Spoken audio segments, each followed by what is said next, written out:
and welcome to the May 13th Board of Trustees meeting. At this time, I will call the meeting to order. It's exciting to have such a great crowd. I can't remember the last time we have had this many people present. Thank you for being here. At this time, I need an approval of the consent agenda. So moved. Motion made by Mr. Guthrie, seconded by Ms. Bates. Any discussion? Okay, hearing none, we will call for the vote.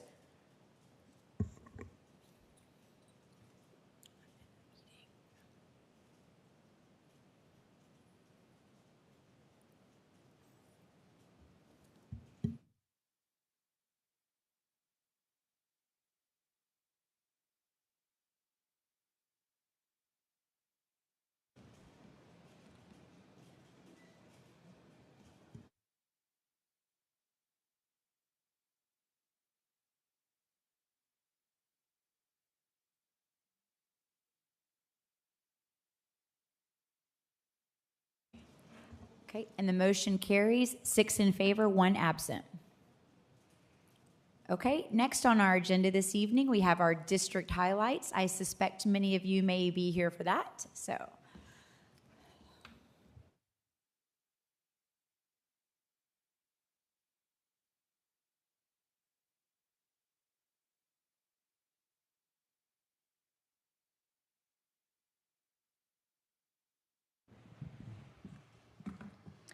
Good evening, Board Chair Dr. Wimberly, Dr. Robbins, and board members. At this time, I will turn the podium over to the following individuals to present the board highlights. Breon Packett, followed by Senior Master Sergeant Retired Levi Bennett. Thank you.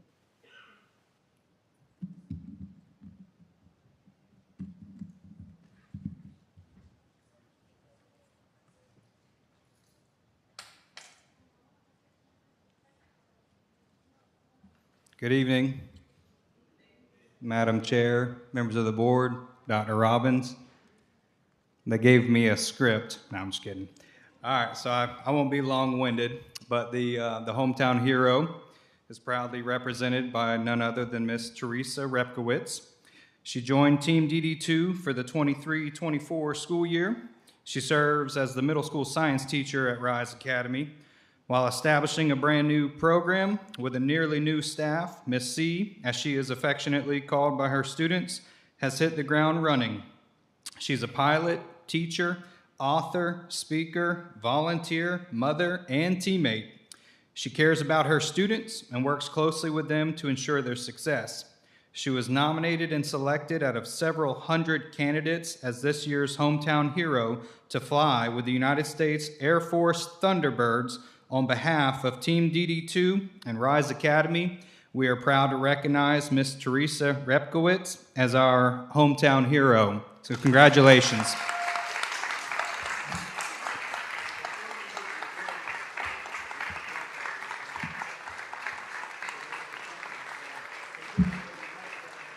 And in addition, the Dorchester II Educational Foundation, with a photograph that Mr. Brian Bohannon took, we'd like to present this to you, Miss C. So congratulations.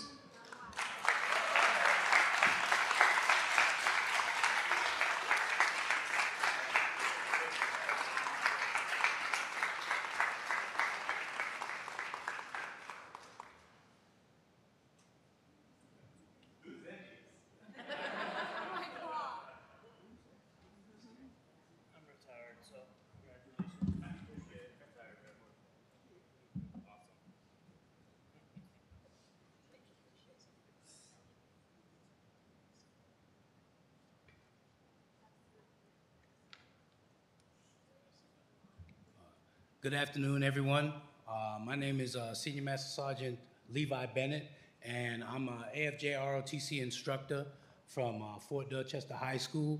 I'm also accompanied by one of my co-workers, Master Sergeant Notmeyer, and we are here to give recognition to our fabulous drill team. It is an absolute pleasure to be able to announce this outstanding achievement of our Fort Dorchester AFJ ROTC Mighty Patriots drill team. First, I'd like to say it is an honor and a privilege to actually be associated with this amazing group of cadets that are sitting in here in the crowd. These students epitomize the key component of the AFJ ROTC motto, development of students of character. They have their dedication and superior performance has led them to accomplish a long sought after goal, the Top Gun State Championship. On Saturday, the 13th of April, this amazing group of cadets traveled to McIntyre Air National Guard Base to compete in the Top Gun drill meet, where they resoundingly beat 18 of the state's top drill teams after 2 consecutive years of becoming runner-ups. They worked tirelessly to accomplish the top in the states. The team earned 5 first-place finishes, 2 third-place finishes, culminating in a first-place finish overall.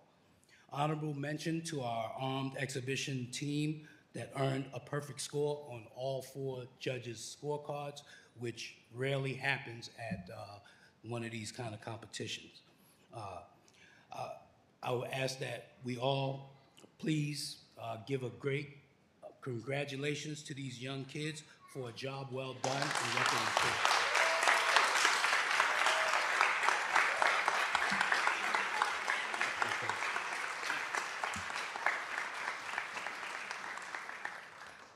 I want to ask that these cadets come up when I call your name and receive recognition. Cadet Laura Bond, she's also the commander of the drill team.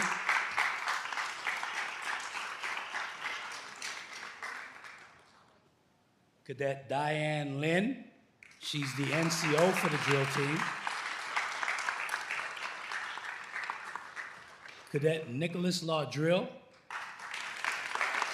who will be the drill commander for the team next year. Cadet Paige Douglas.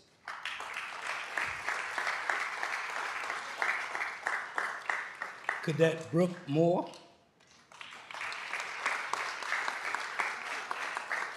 Cadet Alexander Bach. Cadet Jaquan Pinckney. Cadet Sophia Crosby.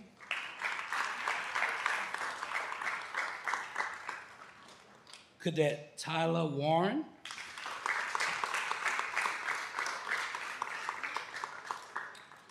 Cadet Evan Powell.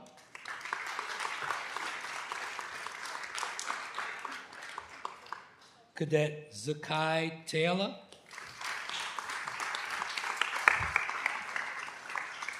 And Cadet Justin Garrett.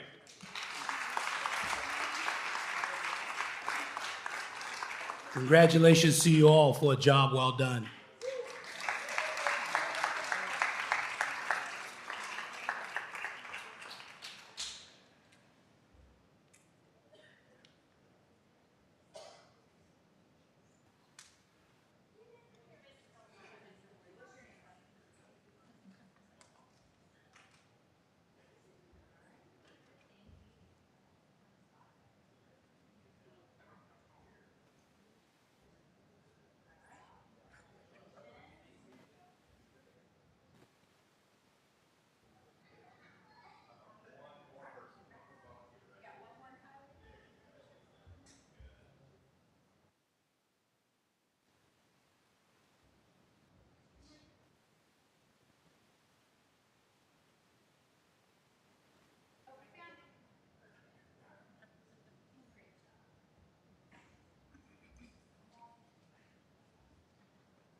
Congratulations again, guys, and thanks for being here.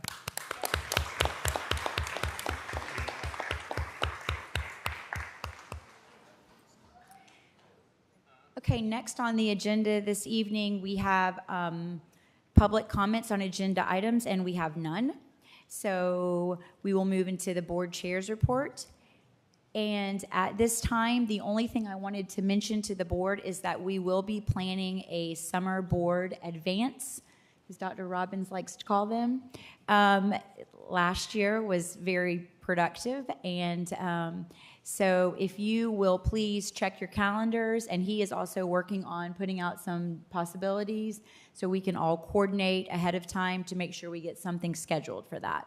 So if you have dates that you know you're not available or weeks that you might be out of town, you can go ahead and send that to me too. Okay? Any questions or comments about that before we move on? Okay, great, thank you. So now we will move into our committee reports. And first up, we have the policy committee, Ms. Bates. Oh, wait, I apologize, back up, sorry, I apologize. I'm getting ahead of myself. Before we do that, we have another thing to celebrate, instead of the district highlight, we're going to be doing a board highlight. Okay, if I could just direct your attention to the screen up here, we have a little thing to share with everyone. In case you can't tell who that is our none other than our famous board member, Mr. Justin Farnsworth, dancing for an amazing cause. Ms. Farnsworth, would you like to say a few words?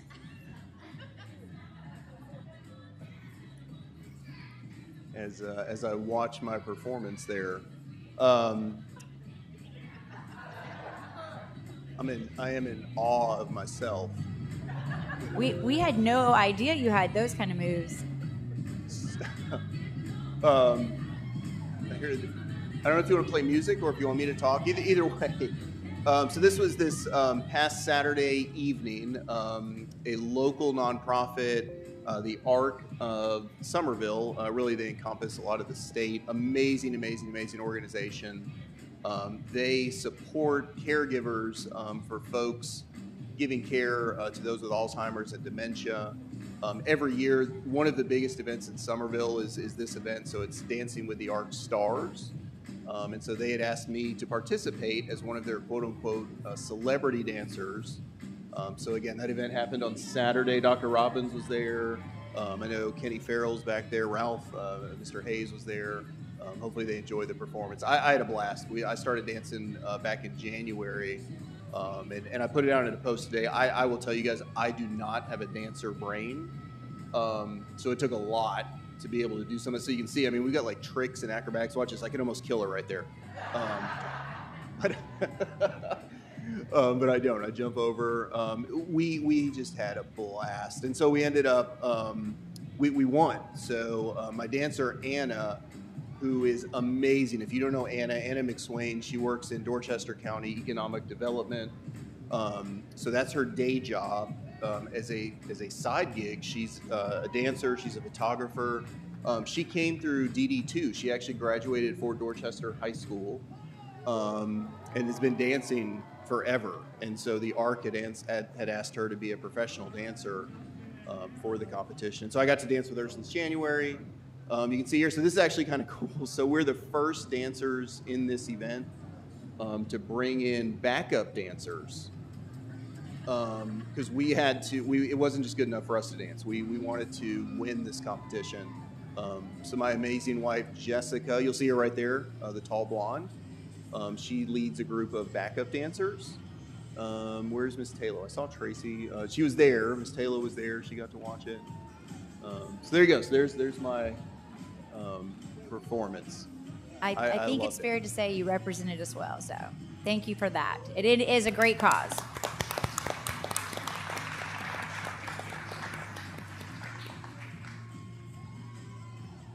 All right, well, good luck following that, Ms. Bates, with your policy. Man, I feel like I should get up and dance now. No.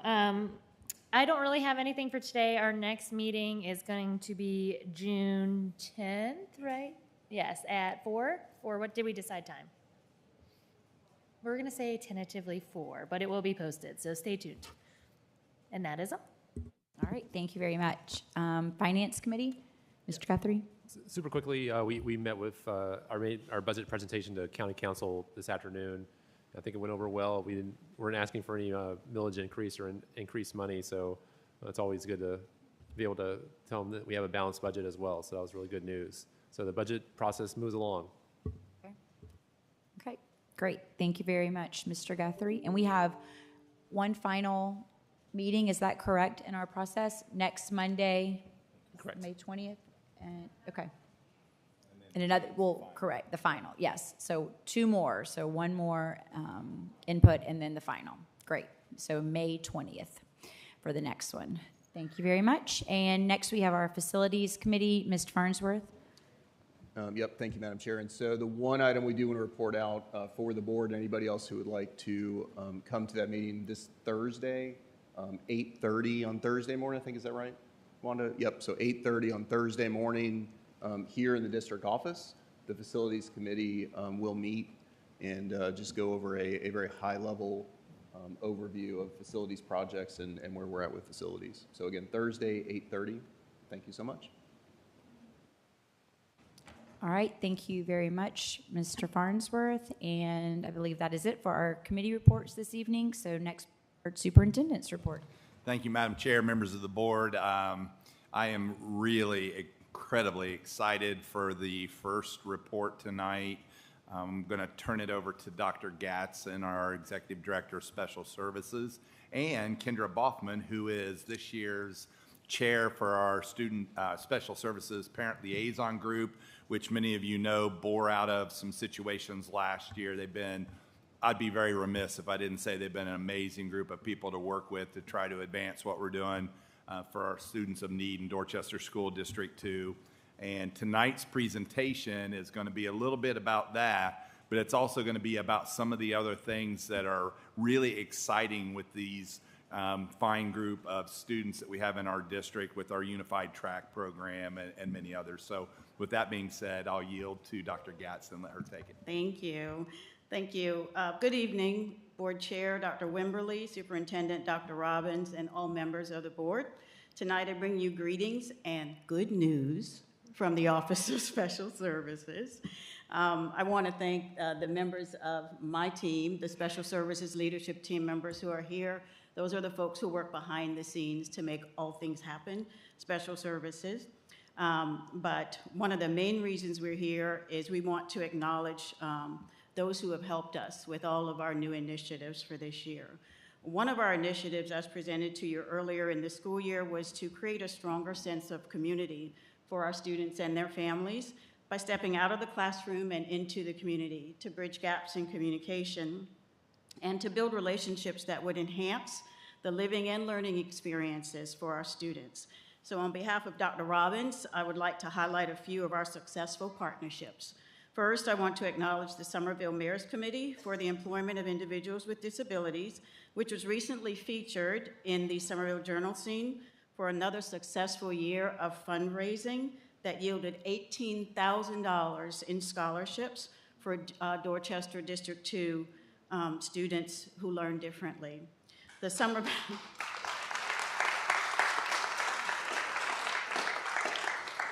Thank you.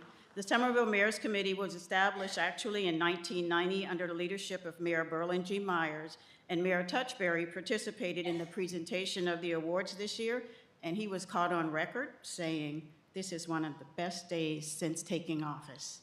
So the Somerville Mayor's Committee has worked continuously for the enhancement and employment opportunities for people with disabilities and students who learn differently.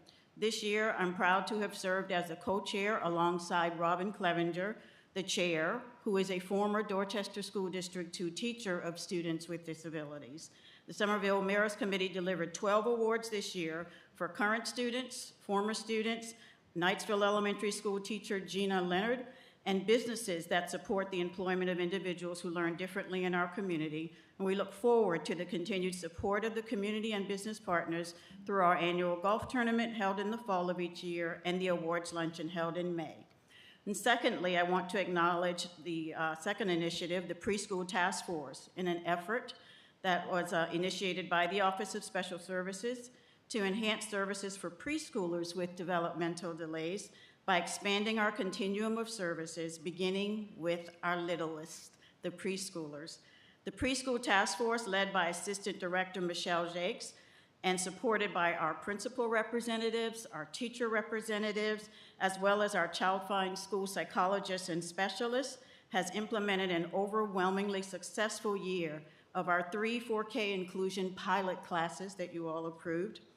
And the Preschool Task Force provided a series of trainings and informational sessions with preschool community partners who provide childcare in our community that includes students who learn differently.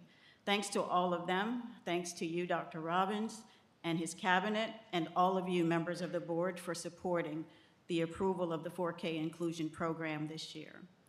So you'll now hear from representatives of 2 of our new and successful partnerships that has really brought us a lot of joy this year and a lot of support, much needed support. They are Tyrone Drakeford, our athletic director, who helped us establish the Special Olympics Unified Track, as Dr. Robbins said, and Kendra Boffman, the chairperson of the Special Services Parent Liaison Group, and she's going to share with you all shortly after Mr. Drakeford.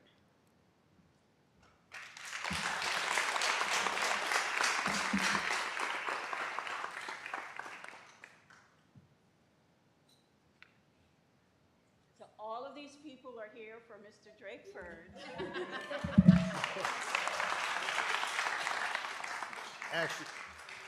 Actually, they are here for DD2. Yes, we are. So I'd like to start out, Madam Chair, Board, Dr. Robbins, thank you for having us be a part of this special board meeting, because athletes are far and far in between each and every student. But when you become a student athlete, that is really something special. And I think these kids that we have here right now are truly an example of a student athlete. So with that being said, we want to recognize our unified track teams from all 3 high schools, Fort Dorchester, Ashley Ridge, and Somerville. Now we'll start with Ashley Ridge. Is Coach Adrian Clark here?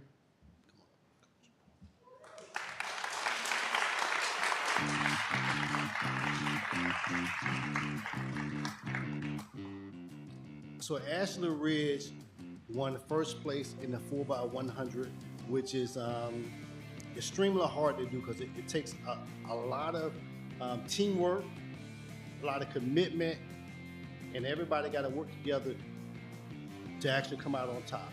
There was 7 schools here for the lower state, and Ashley Ridge took first place. So as I call these kids' name up, can you please come forward? We have John Richardson.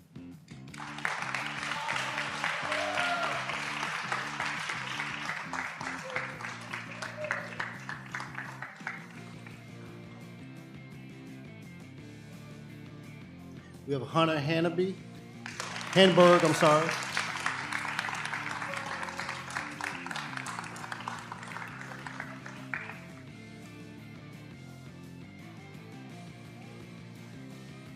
Benjamin Scott.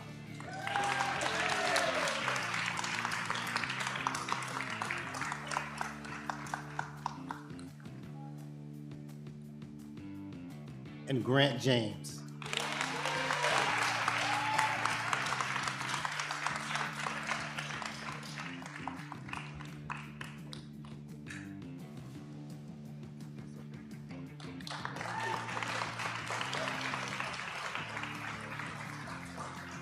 As you can see, they have their first place medals on as well.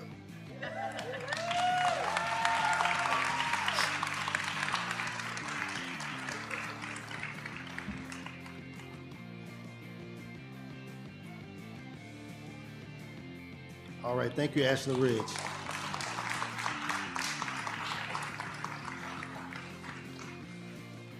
And next for Fort Dorchester, can we get Ms. Lizzie Gofford?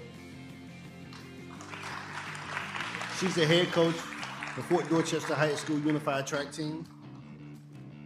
And for the Leadership Award, we have Eric King.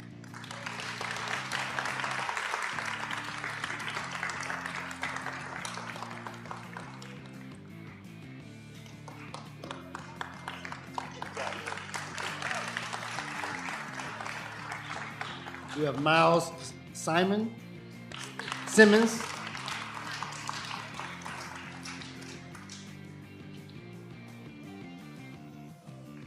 Gabriella DeGregoria.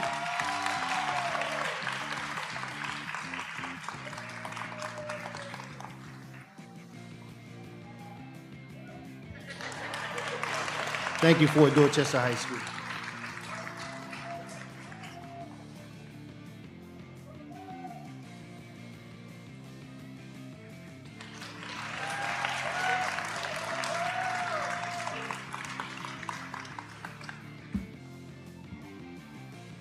And now for Somerville High School, can Ms. Evan Atkins please come forward as the head coach?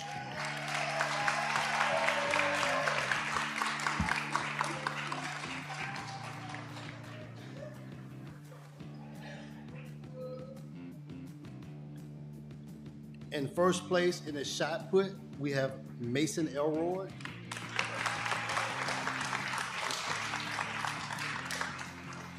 Second place in the shot put, we have Davion Gordon.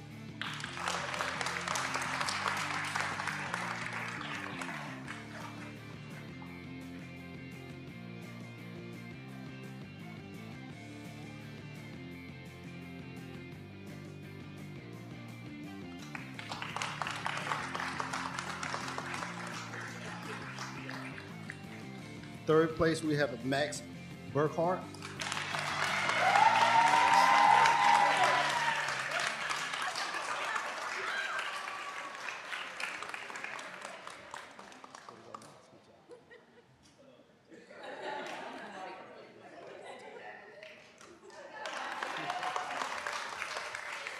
First place in the long jump, we have Christopher Daniels.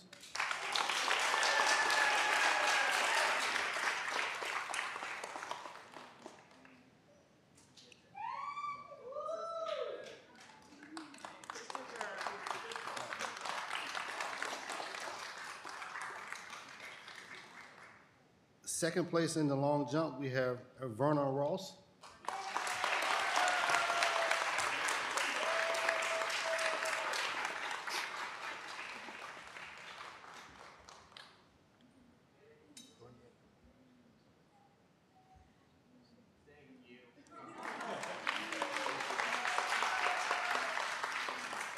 Third place in the long jump, we have Lacey Taylor.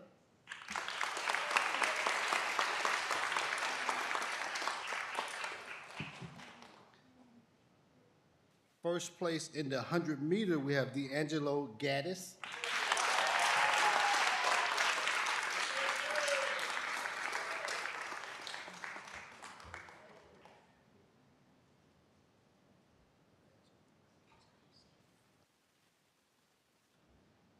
Second place in the 100 meter, we have Jamaria Waring.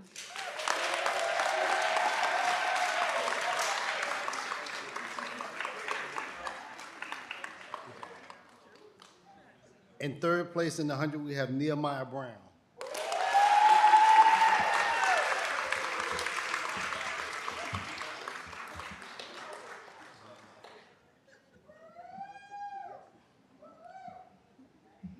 In case any of you guys did not know, this is the first annual Unified Track State Championship. So they had an upper state and a lower state, and we were fortunate enough to host a lower state here at Somerville High School.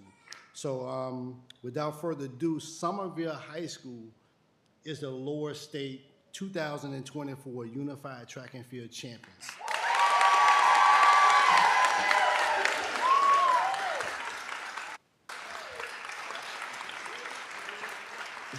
So I'm not sure if all of the other kids are here or not, but Somerville had 19 kids on the team, so these awards go to all 19 of those kids, and congratulations to DD2 and Somerville High School, the lower state champions.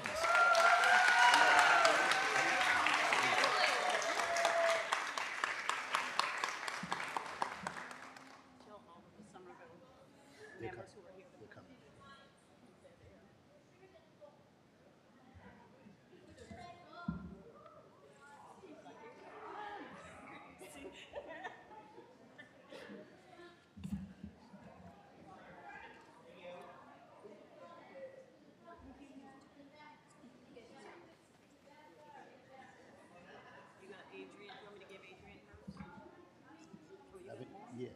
didn't get none of the head coaches there this year. Because they were standing up. Yeah, they were standing up there.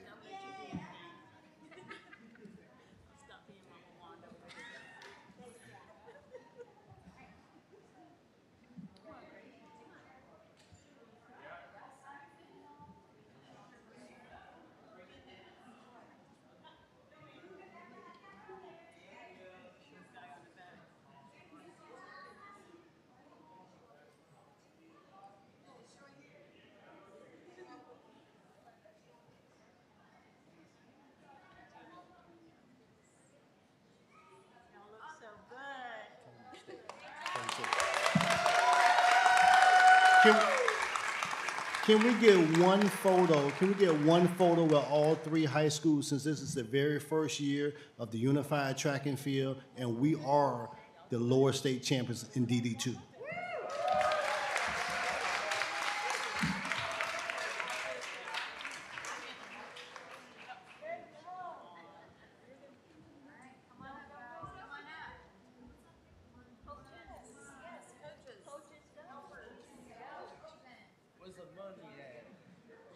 All coaches. Might have to kneel down on the front. Might have to have some people come in the middle. Get some people to kneel down on the front. Whitfield. Whitfield. You too, young lady. Get in there.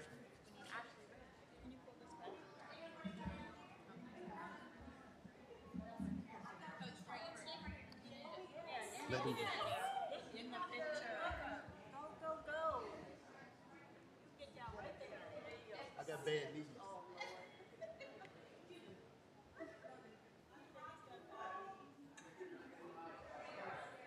Look at the camera.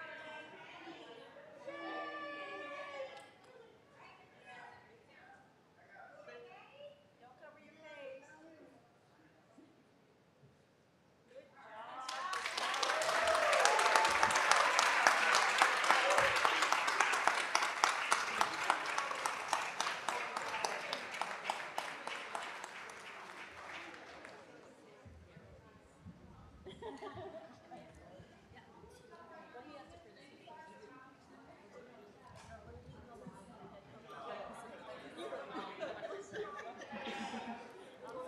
I'm down here like Mama Wanda crying. Did he do the coaches? I think he was just going to give them the.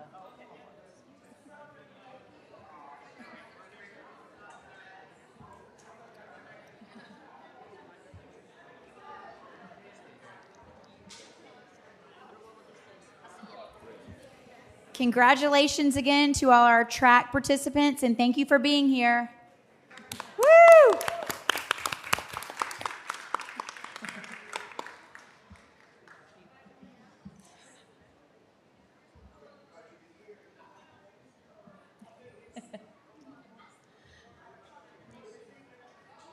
Ready? Good?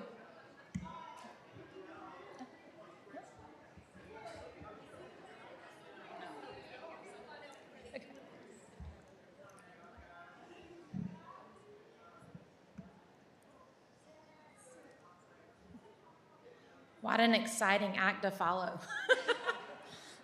Yeah, Told good luck Dr. with that. Gadsden I might be crying. So thank you for the intro, Dr. Gadsden, and good evening, Madam Chair, board members, and Dr. Robbins. Thank you for having me here tonight to share a report for our year end of this first year of the SSPL group, or Special Services Parent Liaison Group. As a brief reminder, I've been involved in special services for about 9 years now as a parent. Just this last week, we celebrated our year mark of when I came and spoke to the board meeting for the first time. And I can't believe all that's transpired in the last year and all we've been able to accomplish as I reflected back on the year of what we've been able to do. I'm very grateful that Dr. Robbins came up to speak to me after that initial meeting to get the ball rolling. I've also had the great opportunity to work with the district leadership in various ways, as well as make new connections with the families that are in our community. We have an incredible group of 15 liaisons that are special needs parents that I've grown to admire And they've offered so many wonderful ideas, suggestions, helped address concerns, solutions, etc. And we meet about every other month to go over and collaborate things that we can do to help make DD2 special services better. In the beginning, our mission statement, if you will, said this: our purpose is to facilitate supportive connections between special services families and Dorchester District 2. In addition, the group hopes to offer guidance, resources, and information for parents, as well as assist with any concerns or questions they may have. With that in mind, I hope you'll allow me to share a quick review of the things our group has done this year and what we've been able to accomplish. So, piggybacking off of what Coach Drakeford just shared, we assisted in and offered support to the creation of the Unified Sports Program in our area. These events were the most fun things to attend. I invite everyone to come to them this year, or come this next year. And we had a lot of special help from various entities. We had buddies that ran with the students. We had volunteers that ran concession stands. I believe actually one of our sponsors, Mr. Phil Pendergrass, if you'll wave, stand up. He owns Tiki's ice cream truck, and they came to the lower state championship and provided all of the athletes with a treat after their meet that day. So we really appreciate them doing that as well. Excuse me. The number 2 thing we helped bridge the gap of communication between parents and the district. 3, we became known across the district as a helpful resource to both schools and families. 4, we helped promote more inclusion and awareness. 5, we volunteered at various school events. 6, we made sure the district was aware of several situations that could pose an issue and helped think through options to be proactive instead of reactive. 7, we partnered with the Special Services Department to offer education sessions to parents on various topics throughout the district, to include also community vendors that would come and attend those, which are great resources for our families. 8, we help parents know where to go for help and guidance when a challenge would arise. 9, we developed a social media presence to share both community information as well as promote district communications. And 10, and the final one that I would like to say is we, and I also have a brief presentation after this, we created and implemented the first ever SPED Staff Appreciation Day, which included raising over $10,000 worth of donations from our local businesses. So special thank you to them. As well as we were able to raffle off prizes for teachers and gave every SPED staff member, including bus drivers and everyone that we could think of, a special gift on that day.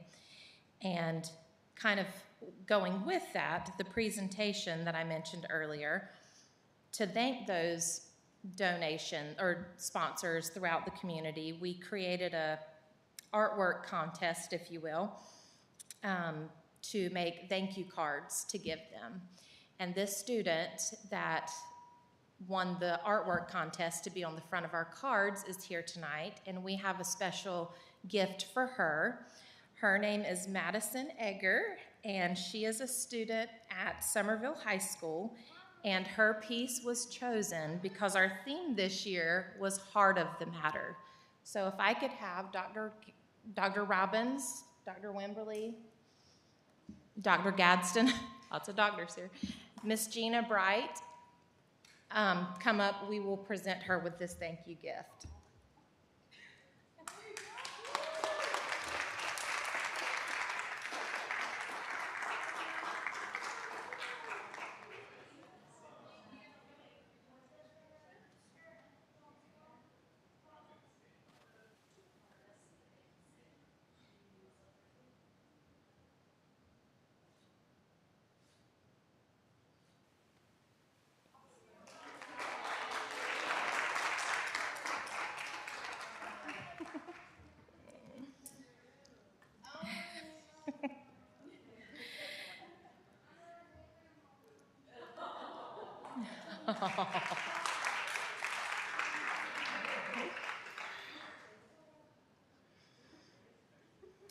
And thank you, everyone, for that. And I wanted to just quickly close by saying we have lots more plans and ideas to bring to the table in the future to continue improving the connection that we've built between our special needs families and the DD2 school district. I'm very excited to see what next year brings and the new things that we can do to help improve the community as a whole and bring awareness and continue to grow those relationships. Lastly, I felt the utmost support and accessibility to Dr. Robbins and Dr. Gadsden and several others in the district, and wanted to thank them for everything they've helped with, as well as all of the board's support. Thank you for your time tonight.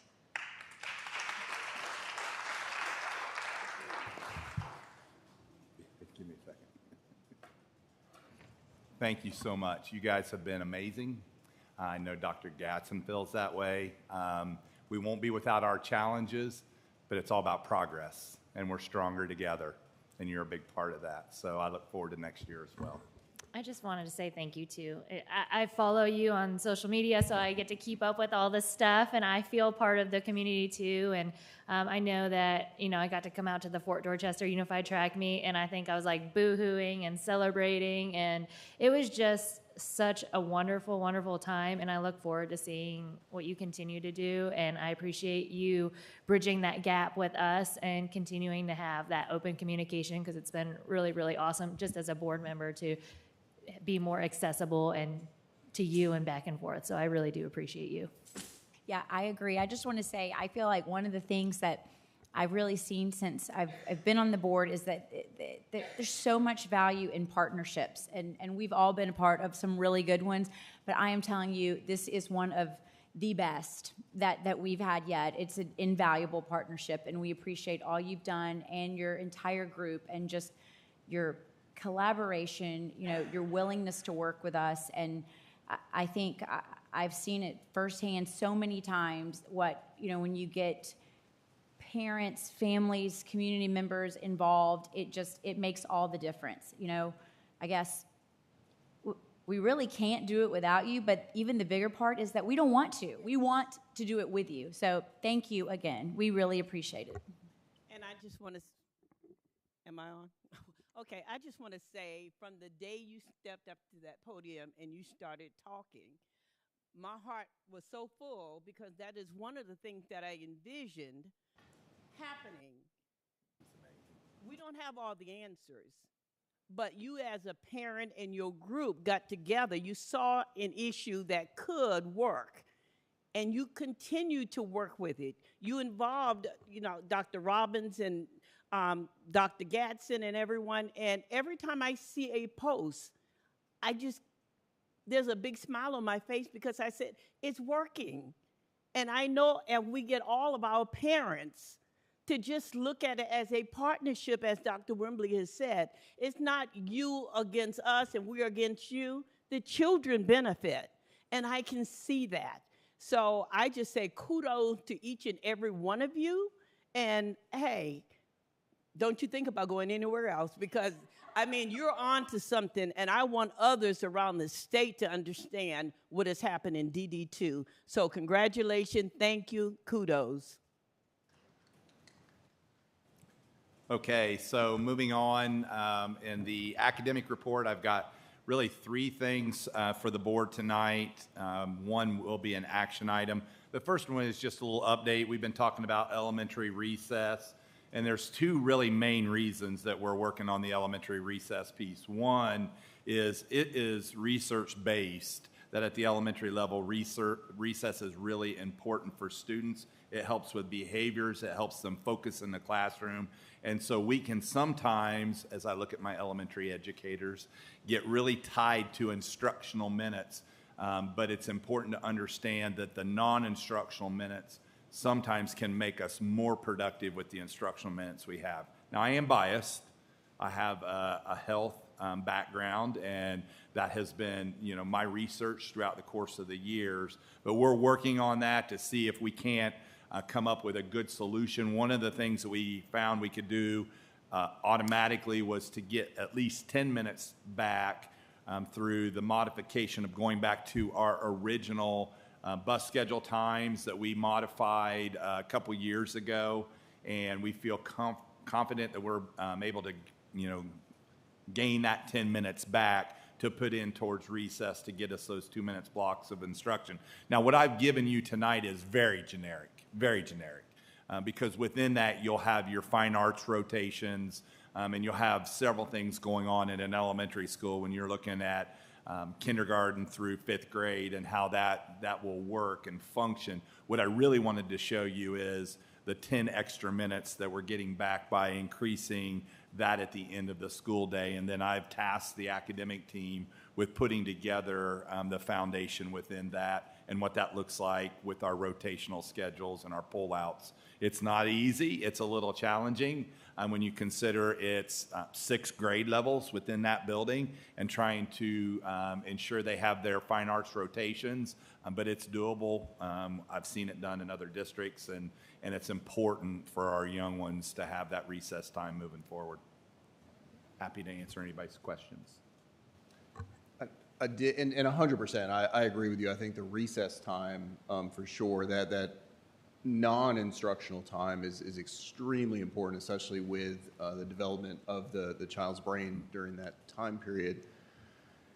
A couple things. The one thing I see up there that I noticed, the lunch period of 45 minutes at the elementary level, I would, and really it leads into the second thing, maybe however we take this to the end users, to the field users, i.e. the teachers, and really the duty-free staff, because they're getting the unencumbered lunch now, however we get their thoughts behind it, I would really want to see what their thoughts are. And having been in a lot of elementary school lunchrooms, they're done in like 10 minutes. Well, let me kind of clarify that 45 minutes is a placeholder. That's not 45 minutes for like a 1st grade class. That's 45 minutes for the block of time. So you'll rotate those kids through, for example, K1, 2, 3, 4, 5, and it'll go through in rotations, but we set apart 45 minutes to do that. And again, this is a rough draft of what this looks like. That's not 45 minutes for like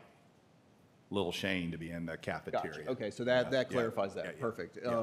Yeah. Again, I don't know what's the name of that? The thought exchange. Right. I don't know if something like this, to me, I think it would be valuable to send out to our elementary folks to really, again, because that's going to give us all the feedback. They're the ones that use this programming day in and day out. They know it. We know it, but they really know it. And so it might just be a good opportunity for us to get their feedback. Yeah, and I think it's also an opportunity for them to understand there's different ways to skin a cat. Sure. So we can look at being broad at our look. If we've not done it, then we're going to have to be creative. It's not necessarily what we know, but what are the pitfalls? Absolutely, 100%. But this is just kind of an update of where we are. I mean, it's only May, and so we've got, several months to get ready for, next school year to get this in place. But yeah, 100%. And Dr. Robinson, as I understand, it's not putting an extra burden on the teachers, the classroom teachers, from our discussion. That is correct, and so it'd be kind of a rotational work schedule, right? Where you may have recess duty for a week, but you may only have it, twice a year. It's however that particular building can operate. Okay. But it's really kind of designed to give teachers a little more duty-free time on top of what they already have.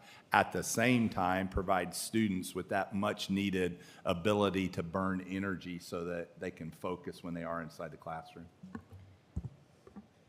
So will in each school, will the building, like principal administrators, will they have a little bit of autonomy to tweak the schedule? I mean, obviously, I know we want all the schools to have the 2 recess periods, which I think is fantastic, but they'll have some autonomy based on their numbers and that sort of size and that absolutely. Sort of thing. Yeah, so what we do at Somerville Elementary School may be a little different than at Beach Hill and Sand Hill just because of the size of the building and I know sometimes that scheduling can be, it's and tricky. they know their population and their, what works best. So I think, Well, I'm a huge proponent of this. I'm super excited to see this. I think with what we're dealing with in the classroom, behaviorally, mental health wise, social emotional wise, student focus, lack of ability for students to get outside after school due to technology or unsafe neighborhoods, this is absolutely huge. Science supports it. And I just want to clarify and draw attention to the fact that this is only going to change 5 minutes. 5 minutes, because if we're going back to the old schedule, that's 10 minutes. We already have 25 minutes, so that's 35 minutes. It's finding 5 minutes. I think we can find 5 minutes in our day to make sure our kids' social, emotional, physical, mental health is taken care of. Yeah, more to follow on that. I'll follow up with the board. I just wanted to give you an update and let you know we're starting those conversations. Excellent. Thank you. The next thing I have tonight is, and I'm going to ask Christy Sealander to come up. It's the local board-approved courses. It's an annual submission that was in your board packet that we present every year to you, and let her walk you through that and answer any questions. And this is an action item, Madam Chair. Good evening, Board Chair Dr. Wimberly, Dr. Robbins, and board members. I would like to present for you a list of the local board-approved courses for renewal this year. There is one course that I would just like to highlight that we have had it on our rosters for a long time, but it's been a few years since we've used it, and that will be African American Studies 1 CP. At this time, we don't anticipate a need for a level 2, although that is one that is available in our history. And then the other courses that you see on the list are various elective courses for middle school and for high school. And I'd like to offer answers to any questions you might have. Okay, board members, do you have any questions?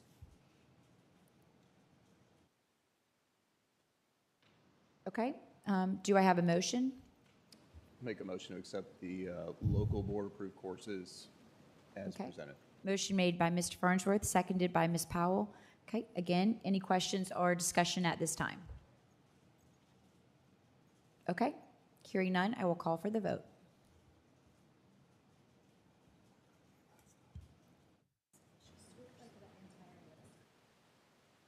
The entire list.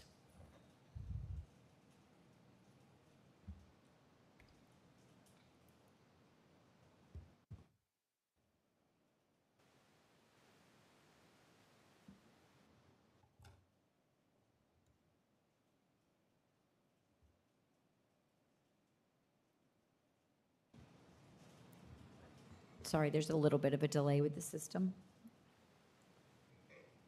Thank you for your patience.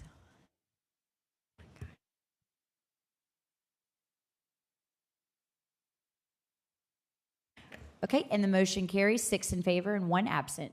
Thank you. Thank you. Thank you, Ms. Nylander. The next item I have for the board tonight is our academic presentation. We're presenting on Edmentum, and as the academic team makes its way up, or maybe they're sending Mr. Doherty up here by himself. Okay, you got this, Mr. Doherty. I see everybody else sitting over there. But I do want to say they worked on this together as a team to provide you all with some very good data. One of the things I will bring to your attention is we've been using tools, part of these tools, bits and pieces, for several years. And when I came to the district, one of the things in South Carolina that was really important was during COVID, we realized we had to have a unified vision on how we address not only credit recovery, but our virtual academy students and some of those other needs that we had. So we went to a unified vision for a couple reasons. One, they're going to, and Mr. Doherty will share with you, it allows us to have data that's very usable from across all components of our district. The second thing is it is financially more effective for us to use a tool like this because we can train effectively our staff, use it in all of our buildings. And again, I shared with our staff my very first convocation back in 2022 when I said to them, it's not the tool, rather it's how well you're trained to use the tool. So this allows us to focus the training, reduce the cost, because it's not the software that's going to make us or allow us to continue to be world-class. It's our teachers. And so we're trying to minimize the distractions they have and allow them to fine-tune their skills. So with that being said, I'll turn it over to Mr. Doherty. Madam Chair, Dr. Wimberly, Dr. Robbins, and members of the board, it's going to be very hard to upstage the special services. I don't know why you did it this tonight for this meeting, Dr. Robbins, but we will go ahead. So that was a great presentation by Wanda and Tyrone. So anyway, with EdMedum, a little bit on this, kind of a little bit of timeline of EdMedum, how it's been used in the district. The district has used Study Island, ExactPath, and courseware. It gives you kind of the dates. You can see 2008 to 24. For Study Island, ExactPath is 2018 to 2024, courseware 2022 to 23, and then Apex, we were talking about that with our admin team, was what used to be called NovaNet, and NovaNet was bought by Apex, and so we think that was back probably even around 2000. So we've used this quite a bit. And so what does it do? What's that EdMedum Suite in Dorchester District 2 look like? Who's it used for? You can see ExactPath used for 1st through 10th graders. courseware is 9th through 12th. Study Island is used for 3rd through 12th. Now you will see Study Island and ExactPath. You will see some kindergartners 1st and 2nd. I'll show you some usage reports later on. And then you have the Ed Options Academy used from 6th grade to 12th grade.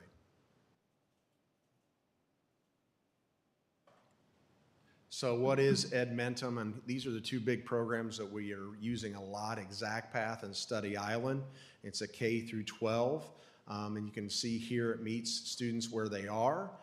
They can show growth. It's student driven. And if you can see there, and I'll go into some more detail about Study Island and ExactPath, but again, it allows our teachers not to test again. It can take their data from NWA and that will, their RIT score, and then it will provide a personalized learning plan for each student. And it will assess them and give small assessments to see how they're doing on their skills. And so these two programs do help impact and help our teachers. Again, as Dr. Robbins said, it's a tool, and it's something to help our teachers to differentiate in the classroom. And we'll go into more detail here. So what is ExactPath? It's linked to NWA with the student RIT score.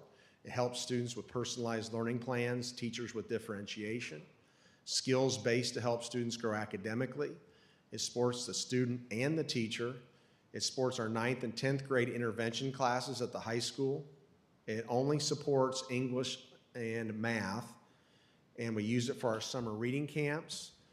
And grades 3 through 8 are tests on SC Ready, and it's aligned to the SC Ready assessment. So it's helping students grow their skills and when they're going to be assessed on SC Ready. This year is the first time SC Ready will assess growth and achievement. So this is big for all of our schools, because when you're looking at a student that is going to hit that achievement bar, those students are always going to hit that achievement bar, but they have to show growth. So if you're somebody that's a high-flying student, this will also help with enrichment and help those students with their skills as well. I'm sorry, can I ask a question before you move on? So I know grades 3 through 8, they use SC Ready for testing. So what does that have to do with the ExactPath, the correlation there? Okay, so ExactPath, basically when you're looking at this, ExactPath will go into NWA. All of our teachers use NWA. And that RIT score. So I have a 214 RIT. It'll go into NWA. It will then personalize a learning plan for the skills that I'm deficient in and also my strengths. So then NWA is correlated with SC Ready as well.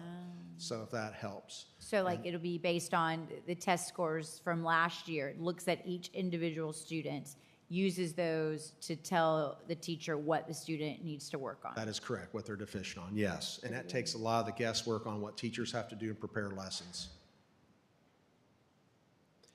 And here you can kind of see some of our usage report for ExactPath. You can see the skills assessed and skills mastered throughout the district. You can see we are using it in kindergarten, 1st and 2nd grade. You can see the usage. You can see there that the gray is skills assessed. The green is the skills mastered. That is on the right-hand side. And on the left-hand side, you can see that language arts, mathematics, and reading was exact path. But this gives you an idea of how much usage you're seeing across the district.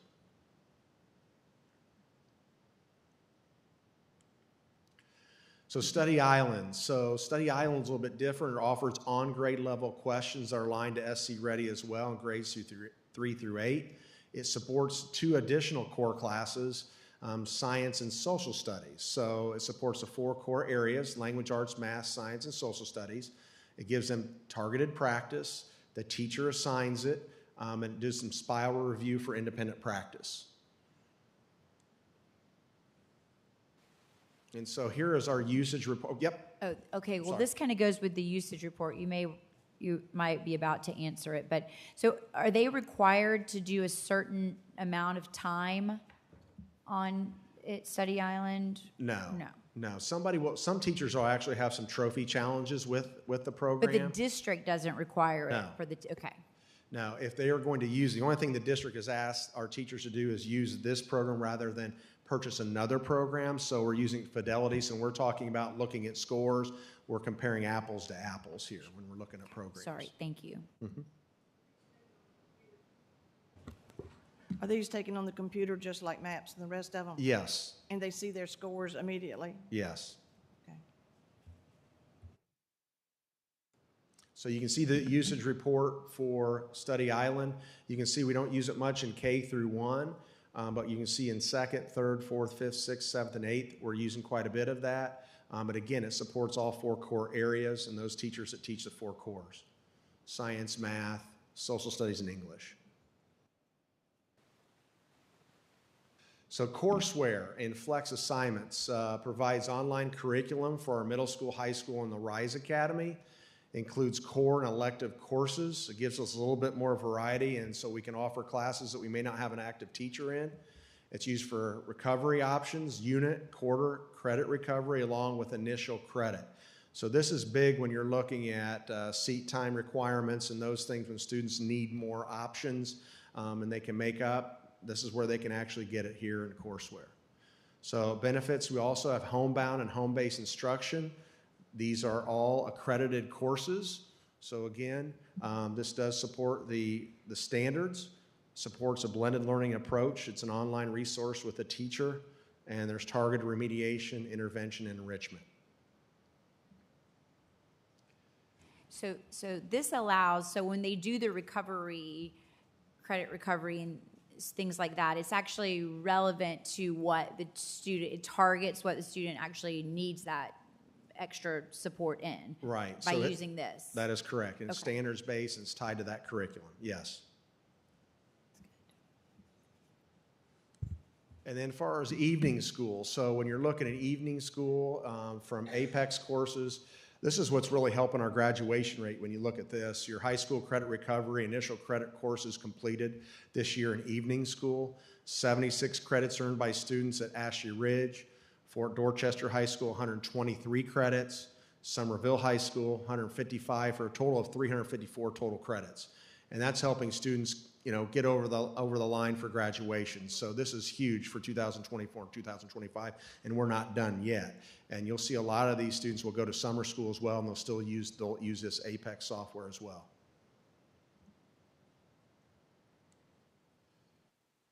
And that's all I have at this point. Any other questions?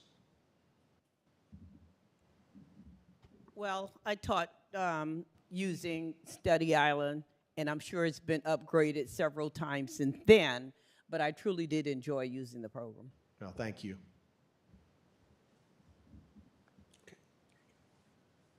Thank you, Mr. Doherty, and to the academic team. I appreciate all your efforts and hard work that you put into that. Madam Chair, next thing I have is just real quick, just a referendum update. Tomorrow is Election Day. So polls are open 7 to 7, and I'm very happy and proud of all the work that's taken place just to at least demonstrate why it's so important. I even had those of you who were at the county council meeting heard me. I had a chance to even share a little bit with them on, why this is so important for us. And so we probably presented to 50 different groups and really close to 1,000 people on the importance of it. So anyhow, tomorrow's election day. I would just like to thank you for the time and effort you have put into those presentations, because I know that it's been a lot of work, and I've heard your presentation several times. It's very good information, and I think that it's very impactful. So thank you for taking the time to make sure that our community is educated. We appreciate that. I've got a question. So because the voting took place in one location, but now we're going to have at least 30 locations available, are we allowed to? Nope, can't say that. Okay. All right. Thank you. That's why I asked. Thank you. So, and I apologize, but just to tag on a little bit, and I also want to commend Dr. Robbins. Ms. Beignet, you will not see Ms. Beignet out front shouting from the rooftops. She does an amazing, amazing job a lot of times behind the scenes, and we don't give her due credit. So whatever happens tomorrow, I just want to say thank you guys. It is a heavy, heavy, heavy lift for the board to ask this of the district, and just from an education perspective, to ask the district to get the education out on this referendum is a heavy lift. And so I just want you guys to know that we are very, very, very appreciative, no matter the outcome tomorrow. Yeah, to Ms. Powell's point, all the precincts. So for folks listening tonight, you will vote at your normal voting precinct for the election tomorrow, 7 to 7. Get out, get educated, and go vote. Thank you.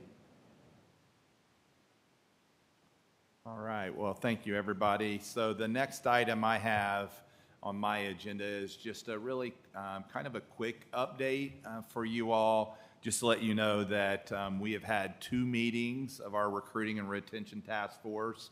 Have Ms. Powell here. She can echo any thoughts and sentiments, but it's been, the first 2 meetings were designed to be about 30 to 45 minutes, and they went an hour and a half each time.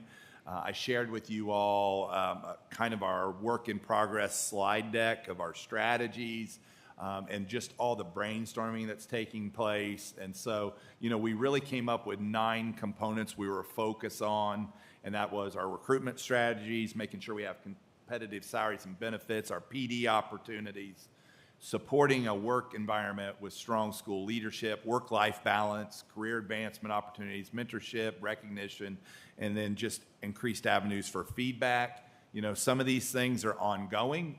We agreed when we first met that it wouldn't be a one-and-done thing. It would be a group that would continue to focus and meet as we try to bring these recommendations to the board for implementation. Some of them, the competitive salaries and benefits, obviously we're working on and working really hard on those for this budget cycle.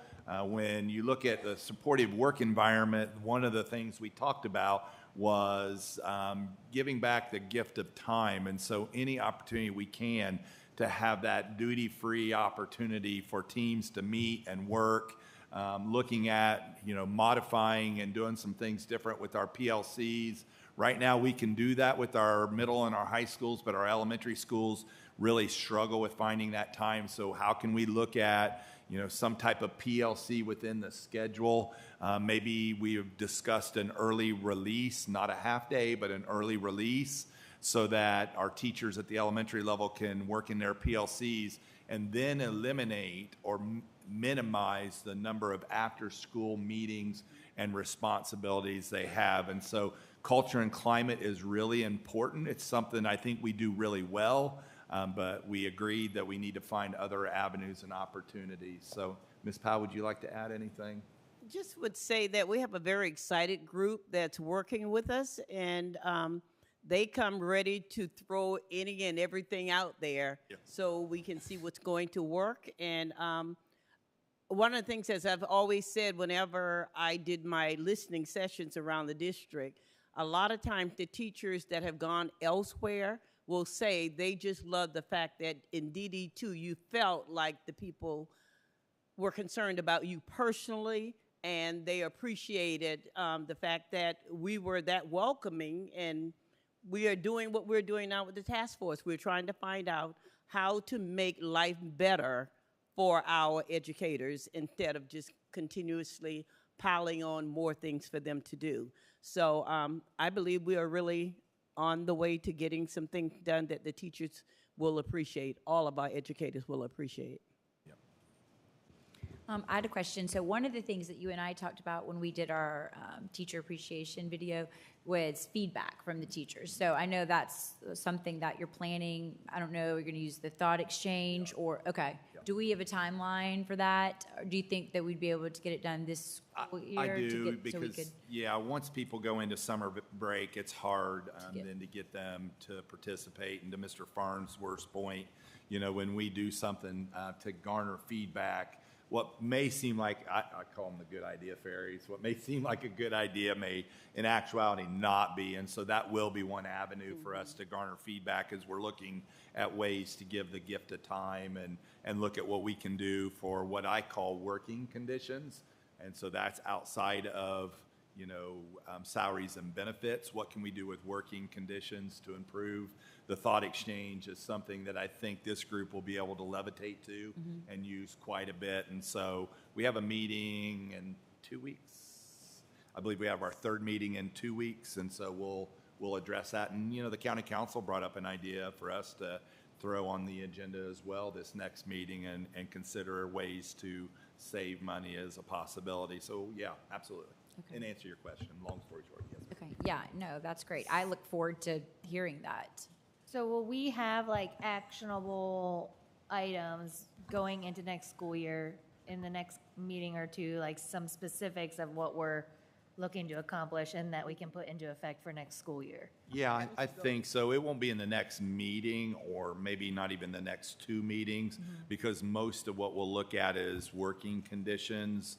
And so once we do some type of thought exchange, then working through those things, that's probably going to be something that we look at our board advance, you know, so we can look through those because the monetary piece to this is being addressed in this current budget. So we can kind of strike that. It'll be more of the operational things we can look at. Is the thought exchange going to be more specific stuff or is it going to be kind of like a general, like, what would improve culture and climate and then let everybody go from there? Or are you going to look for like, hey, what are things teachers would like to see taken off their plate to improve working conditions and then let people kind of thought exchange that idea and then thought exchange maybe a different idea? Like, how do you envision doing it just out of curiosity? Can I just say yes? It doesn't answer my question. We'll use the task force to kind of figure that out. The one thing I will tell you that the thought exchange will do for us, and I don't know if Ms. Troy is here or she's, so we've worked with the thought exchange before and they will listen to what you're trying to accomplish and then they will create the 2 or 3 comments to get the thought exchange started based on that. Right. So probably what we'll do is try to refine this in the next meeting and then call them and establish a meeting on how that thought exchange would look and feel and then try to get it out definitely before teachers and employees head home for summer vacation. Could you send the board an approximate timeline to maybe get some actionable steps that we're going to take? Like, by this board meeting, you're going to have some actionable items to bring to us for next year? I really think that's probably a board advance conversation to have timelines based on what the thought exchange generates and then what is reasonable and feasible for us to do. Because I want you all obviously in the conversation of, you know, I could come to the board with 4 or 5 different ideas and timelines, but really that's not the best approach. We need to share with you the results of the thought exchange, you know, the work that the task force is doing, and then say, all right, what are your 2 or 3 priorities based off of this? Once we say, you know, once you identify that, then what we'll do is operationalize it and backwards plan with a timeline. So Kinda like we can expect that at the board advance, like more specifics Yes, ma'am. of things, and then we're going to kind of decide what we're Yeah, going and to move then, forward then on. the board can decide, what's priority for you. Yes, Okay, ma'am. thank you. You don't want to just come up with a lot of ideas and then they don't work. And, even when you bring it to the board, we see some fallible issues going on with that. So we want to make sure we have whatever it is that we put together and then bring it to you all, bring it to us so that we can talk about it before we present it publicly. Yeah, definitely. I just want to make sure that going into next year, we have actual, tangible, actionable items that are going to improve culture and climate in our schools, whether that's one, It will not 2, be 3 everything, things. but it will be a list something. that we've started, yes. A step in the right direction of actual action taken. Yes. And I think to Ms. Powell's point, what we have to be careful of is that we understand this is a continual process. It's not something where we're just going to say, hey, we have one or two great ideas, we're going to implement them, and now we're done. That's right. This is a continual process for our school district as the world changes, as society changes, as our educators change, that we will continue to bring good ideas and bring those forth. And again, we put a lot of autonomy in Dr. Robbins' hands because a lot of this stuff, to be honest, I don't know that he needs the board. It's stuff, if it's a good idea and it works for teachers and educators and he's vetted it with them, make it so, sir. Yes, and I absolutely support it being an ongoing thing. I just think it's important going into next year. There's something we're telling our teachers, like, hey, X, Y, Z will be different. And I think that we need to continually evaluate that. Never said that we shouldn't. I understood exactly what you were saying. That's a good idea. We don't want to, but we do need to have something, and we will. I think it's great that this board is so passionate about it because I feel the same way. I mean, we all obviously see the value in keeping our teachers, our educators, and it's important, and I appreciate how much everyone cares. Another thing that I've seen just from my perspective on this a little bit, and I know Dr. Robbins has as well, and I'm sure others of you, is that we are getting a lot of community support.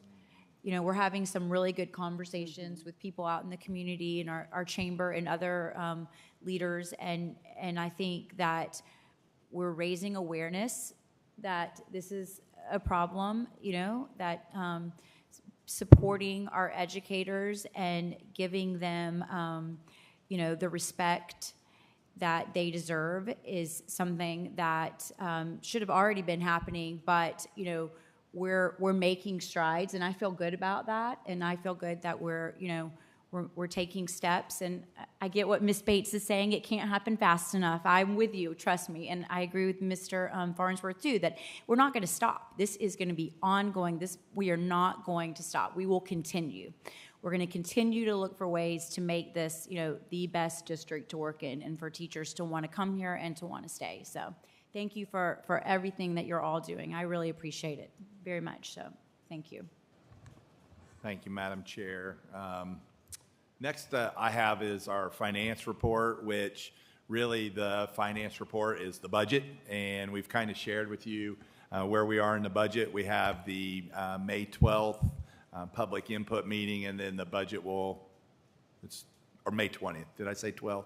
20th. It's been a long day. May 20th, and then we'll have the recommendation in June. So feel very good. Again, thanks to Ms. Meunier and the Finance Department, we have worked very tirelessly together on trying to present you with a budget this is going to be historic raises in this district for our staff, and we feel like we've tried to minimize expenses and put money where it belongs, and that's with our people. So one of the things that I shared at the county council meeting, for those of you who were there, was 88% of our budget is in salaries and benefits. It's in people, and that's gone up, and that's because we're making such a big investment again this year, even more so than last year. So again, that's where we are financially. And again, if you have any questions on the budget, I know you've seen it several times. It's a balanced budget, and we feel good with what we're recommending moving forward. And Tina's here. We can either one of us can answer questions. Okay, I will turn it over to then Mr. Souls for our facilities update. And I know he's ready for tomorrow too.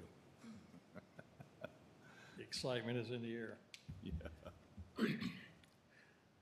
Good evening, Madam Chair, members of the board, Dr. Robbins. Before I get started, I want to ask Mr. Farnsworth, was that the uniform you wore on active duty?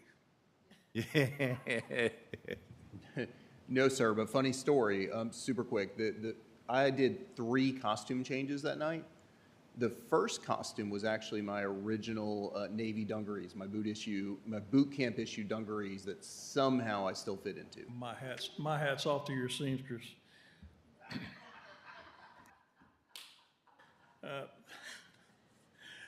Getting into the facilities part of the game. So a lot of moving parts this time. We got a lot of movement on just about every project going on. The HVAC upgrades at Span, they're about to wrap up the lighting part at Knightsville. They're about 95% at Span. They've already got all the HVAC equipment purchased. They're just waiting for the students to leave the building. And when Elvis leaves the building, they're going to come in and knock out all the HVAC units, clean all the ductwork, and get everything back in service in a very short summer. The roofing replacements, we already had the IFB out to advertise. We've got the bid opening is this week. So we'll know more about that for the 100-700 building at Gregg and the kindergarten wing at Span. The Media Center to Kate conversion over at Fort Dorchester High School. A lot of moving parts within that one project, and the first step of that is moving the existing media center from the high school to the county library facility that we have right next door. That's going to take place at the end of the month, and then we will be able to begin construction within the new, or the office area, the reception area of Fort Dorchester High School. That's our priority to get done. We know we had a little glitch in the MOU, so it extended things, so they should be through with the media center portion of that, converting it to the Kate portion where they're going to have the esports and all of that other things that we're wanting there. That should be completed sometime around September, October. So that's what we're looking at there. The track replacement, we had the pre-bid meeting on May 1st for that. Had a good turnout of folks to come out. We had to pause that because all the folks, all the vendors, they wanted to be able to meet our requirements for a warranty. They wanted soil borings and a geotechnical survey for that track. And quite honestly, it's probably a good idea so we can get a good warranty. And then when we get that, I've already got that scheduled. And so we should have those answers back, those bids back on that track sometime early June. Can I ask you a question about, so is that because of what happened with the other track? Yes, ma'am. So is it just because of the quality of do we know, can you explain why? So we don't know, we have no idea what is beneath the track surface right now. Okay. So if we go in there and we say, hey, put us another surface on this track, they're going to give us the same warranty we had on the last iteration, which is they'll give us a warranty on the top part, which they put down. They will not put a substantial warranty on anything if they don't know what's below it, which is the asphalt below it. There are 2 layers of asphalt below it and the subgrade below that, which if I was building a track, I would want to do it from the ground up myself because I can't give you a 10-year warranty on something that I have absolutely no idea what's beneath it. And that's why we're going through the extra steps to get it done, because in neighboring districts, they've had the same track failures for the same reasons. I did have a question. I was going to wait till the end, but what does this do for the timeline and for next track season for Fort Dorchester High School? So we should be, they were talking about October, November completion. So they won't have it again for next season? Yes, or ma'am. will that Yes. be? Yeah, I guess, yeah, okay. Yeah, they start tracking like January. Yeah, So January, you're right. Yeah, when they finish up this fall, it'll be a done deal. Everybody, we'll have there's two different surfaces. There a latex surface, which is out there, Yeah. and that's a 5-year warranty. But if we go with a poly surface, we get a 10-year warranty. So we've asked for pricing on both surfaces, so we know exactly what we're going to have when we get done at the end of the day. Perfect. No, I appreciate you doing the extra due diligence that should be done in order to ensure that it's done right. Thank you. Absolutely. As Mr. Farrell told you last month, the vendor notified us several weeks ago that there's been a delay on the mobiles for Sand Hill. We're very hopeful that we will have those in service for the beginning of the fall semester. The wing addition at Sand Hill, I actually had a teams meeting with the design team and OSF last week, which was very, very good. We got through a lot of things. We're already going to the design process where it's already designed, but we have to make some rearranging because of the orientation of the wing and how it will fit onto Sand Hill. So there's a few minor things we have to do before we get a final design for that. The Community Learning Center renovation, adult ed renovation is going well there. Hopefully they're done with demolition. They were done with the walls. They had a third party out there today to inspect the in-ground plumbing and the wall plumbing, all the rough end stuff. So we're knock on wood, we're several days ahead of schedule now, and hopefully we'll gain another day next week, and hopefully we'll gain a few days along so we can get this thing knocked out early to mid-July instead of middle to the latter part of July. The bus maintenance facility at Oak Brook, we are on the cusp of having those design documents submitted to OSF for review, and hopefully we'll have that done before the end of the month and have something ready for bid by the 1st of June. The Oak Brook Middle School edition, those design documents were uploaded to the OSF portal today, so I expect a review with OSF sometime in the near future, probably the next 5 to 10 days. The elementary edition is about 2 weeks behind that. We finished up the feasibility study last week. We've got 9 classroom addition for kindergarten and pre-K in that building. And we're working very closely with Ms. Booten out there to make sure that we're meeting the needs of Oak Brook Elementary. Greenway Boulevard sidewalk, we had to do a complete survey of Greenway Boulevard. They finished up the survey last week. Hopefully we'll be issuing those final documents sometime this week or next week so we can go out and then start getting the permit process and we can have some concrete on the ground before the beginning of the school year. And that is a wrap. Questions? Madam Yes, Chair, do you I mind? do have a question, not about this. Have you gotten any requests concerning DeBose and where the roof there was an issue with the roof and over where the band room is in that area? I'm not aware of any. Okay, work well, order. I'll just have to talk to you afterwards. Because I was over there and I just noticed that apparently some of the ceilings is out. And Question is always, what's the work order number?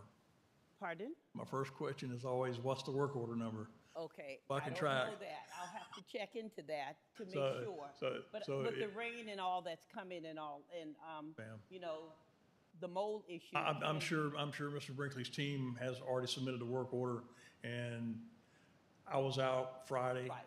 So, and it rained really well Friday, it rained a lot Friday. Okay. And so, Well, I just want to make sure that we're addressing that. we're not gonna keep driving by if we know there's a roof leak somewhere. I promise you that. I'll check with the school and then I'll get back with you. Thank you. Yes, ma'am. Oh, and we're glad to have you back. You were on vacation for a minute. I was on Well, vacation. you deserve that, and so we missed you, though. I enjoyed myself. That's really what matters. Go, Ms. Bates. I noticed that under most of these in our packet, it basically says how it's going to be paid for apart from the Green Wave Boulevard sidewalk. Is there any update on that? Is that us? Do we know? Where's that, how is that being funded? That's a great question. You know, at this time, we're going to fund that. It's our students, it's our responsibility for the security and safety of our students.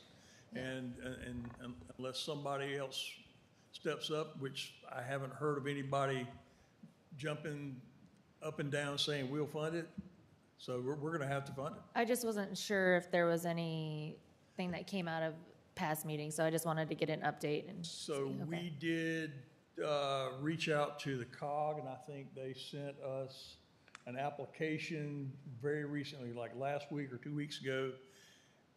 But if those applications, I think, take about a year or so to get approved, so we need this now. So is that traditionally that's the way it's funded by the school district if they are in need of having a safer crosswalk for the students?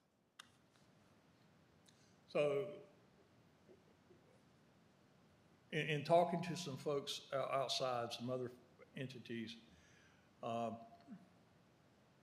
if I go and build a Walmart somewhere, it's my responsibility as Walmart to make sure that all my customers can get to my store safely, because I created the traffic. If we build a school somewhere, it's pretty much the same situation.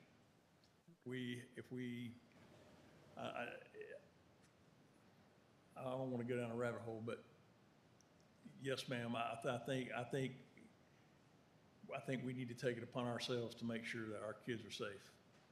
If we can't, you know,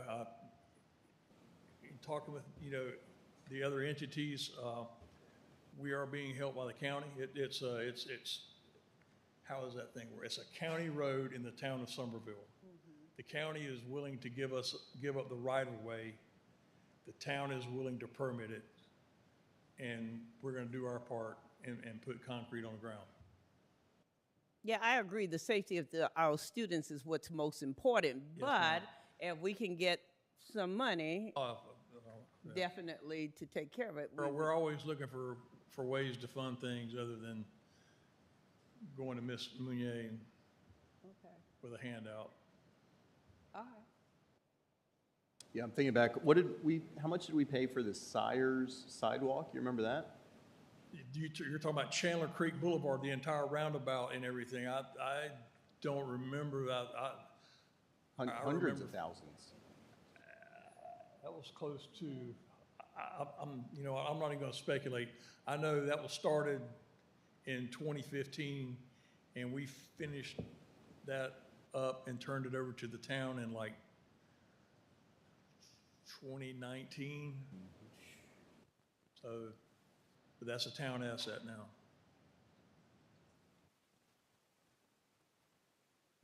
But we pay for it. Thank you. Thank you, Mr. Souls. Yes, ma'am. Thank you.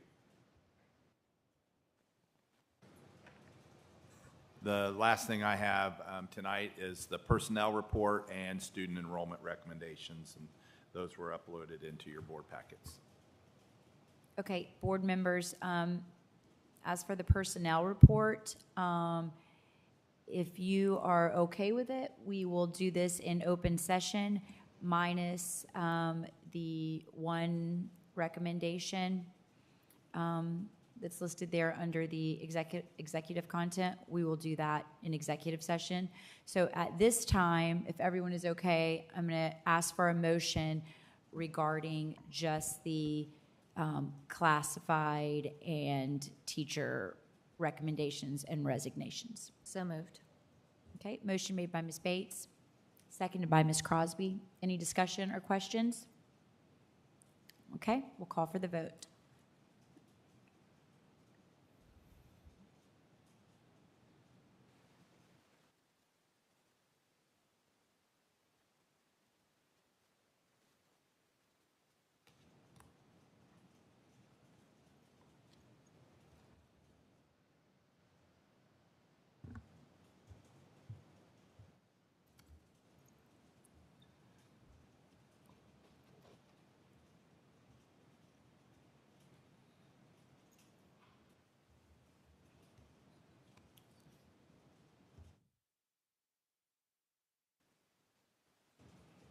Okay, thank you all for your patience. Here we go. All right, and the motion carries 6 in favor, 1 absent.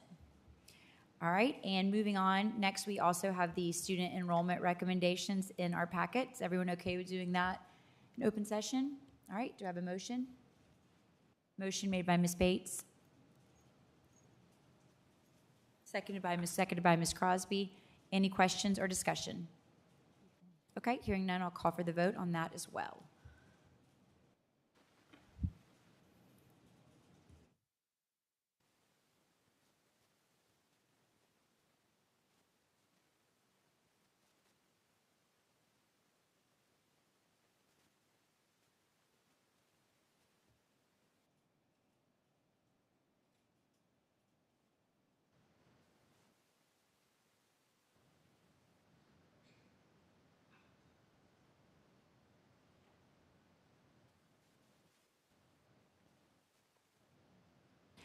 All right, thank you for your patience again. The motion carries 6 in favor, 1 absent.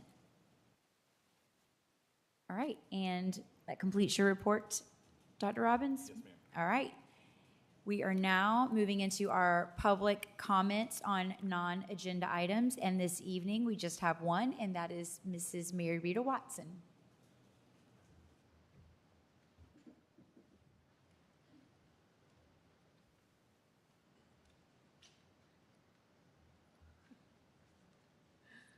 Bringing the team.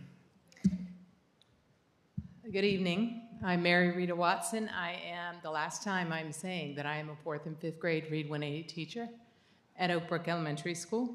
And I'm also the president of the Somerville Education Association. And behind me I have the new team, which has been part of the team all along. And I'd like to introduce them to you real quickly. They didn't want to come up here, so I'm going to do it quick. And we're taking advantage of Jean Day, just so you know, that's why we're all in jeans. They're like, I have jeans on, I can't go up there. I'm like, yes, you can. So our president is Michelle Meyer. She works in special services here at the district office. You know, wave so they know who you are. Vice president is Kiana Mullins, and she is an English teacher at Alston Middle School. And we have Sydney Shaw, who is our secretary treasurer, and she is at East Edisto Middle, also teaches English. So we have lots of English people. Oh, sorry, what do you teach? Math. Oh, so sorry. She teaches math. I thought she taught English. Sorry. Okay, then we're very well-rounded. I want you to know that we, part of our job, those of us who were here from the beginning when we started this association back up, was to find new leaders. And I feel really good about walking away and knowing that these people, I'm getting emotional, sorry, knowing that they're here. Whew. I also want to thank you. You've all been great. You've worked with us, listened to our concerns. You've helped us when we've had problems with different situations. And so I hope that we continue that partnership. You talked about partnerships tonight, and so we were all about the recess bill or the recess initiative, and helped get letters out to our membership and just kind of spread that word, as well as the referendum. And so, as you said, working together is what we need to do what's right for our students. We've been very busy, so we've had a lot of things going on. We've had our school board candidate search and a training with the NEA. We have done the letter writing that I mentioned. We've had our signing day where that was at Wanamaker on Friday, big hit, lots of people. And I spoke to the media about how great it was to be able to work with a school district that will listen to us when we talk about contracts. So it was on Channel 5 and it was on Channel 2. I'm not sure that they put that part in there, but I didn't watch. But we did make sure that that was out there, and we do appreciate that. We're working with early enrollment right now, and so any person who works in the public school system can be part of the SCEA at no cost. It's deferred until September 1st. We also plan to work with the new teachers and to assist with new teacher orientation. So again, thank you very much. I've loved my ride, and look forward to great things from these people. Thanks. Thank you, Ms. Watson and team. We appreciate all that you do. Okay, at this time, I need a motion to convene into executive session for personnel-related matters. So moved. Okay, motion made by Mr. Guthrie, seconded by Ms. Powell. Any discussion? Okay, all in favor? I think we are going to have an electronic vote for this as well, please.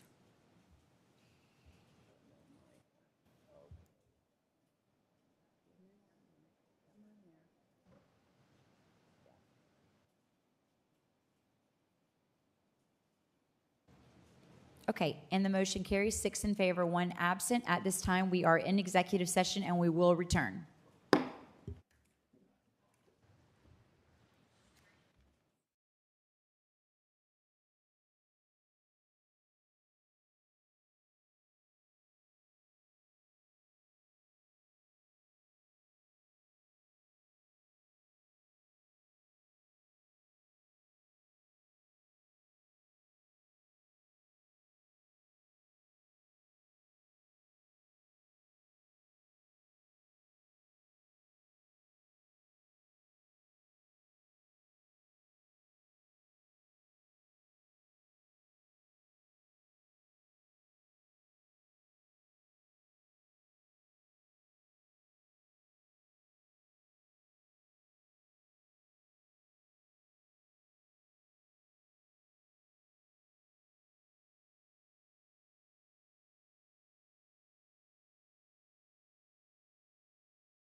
All right, at this time, do I have a motion to return to open session? So moved. Motion made by Ms. Bates. Seconded by Mr. Guthrie. Any discussion? All in favor signify by your hands. 6 in favor, 1 absent. Okay, we are in open session. Okay. And do I have a motion to accept the personnel recommendation as presented by Dr. Robbins and his team? Okay, motion made by Mr. Farnsworth, seconded by Ms. Bates. Any discussion? All right, hearing none, all in favor, again, signify by a hand raise. Mr. Crosby, you in favor? Yes, yes. All right, 6 in favor and 1 absent. Motion carries. Okay, and finally, at this time, do I have a motion to adjourn? Motion made by Ms. Bates. Won't stay all night. Second. Seconded by Mr. Guthrie. Any discussion? All in favor? Okay. You want to stay? I think we need to stay and deliberate a little bit. 6 in favor, 1 absent. Motion carries. We are adjourned. Have a great night. Thank you all. Who has their coat on already? I'm ready to go. I'm freezing.